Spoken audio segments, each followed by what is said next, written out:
नमस्कार सांगमाने आज को मी से 4 दिन हेलानी पानी आसुनी आज सकाळ उठिला बेलकू आम नुआ बो सोनाली रोसे करी भरत भाई हाथ में पठे देछि पिठा आ तरकारी सरू सरू चकुली पिठा को बुट आलू तरकारी स्वादर जवाब नाही नहीं जिबा किछि नेम सुचिस्मिता पायल बेबी सोनी अर्चु लिपि स्नेहलता आ इप्सिता Thank you. संध्यारे लैब रु फेरला बेलकू मिश्र बाबू मो मन जानी आनी आस्तिले तालसज रे एडा कोन करछ उदित नारायण को गीतटा सुन ताल से ताल मिलाबा मिलौची भगवान मते तालसज खाइको बहुत भल लागे आपण माने एई वर्ष तालसज खाइलेनी कि नहीं रोसई घरे तो पानी नहीं तेणु ताला पड़िछि तेणु राति रे बाहरी चलिलु पेट पूजा करिया पई रास्ता कड़र फूड स्टॉल गुडी करे प्रथमे खिया हेतिला गुपचुप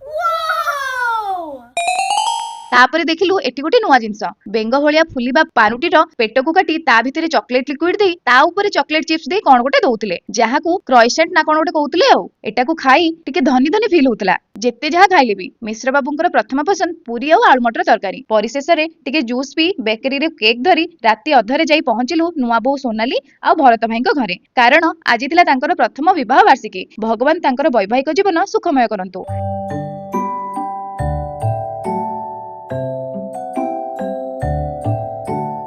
केक खाई फेरी आसलु घर को रहिली नमस्कार।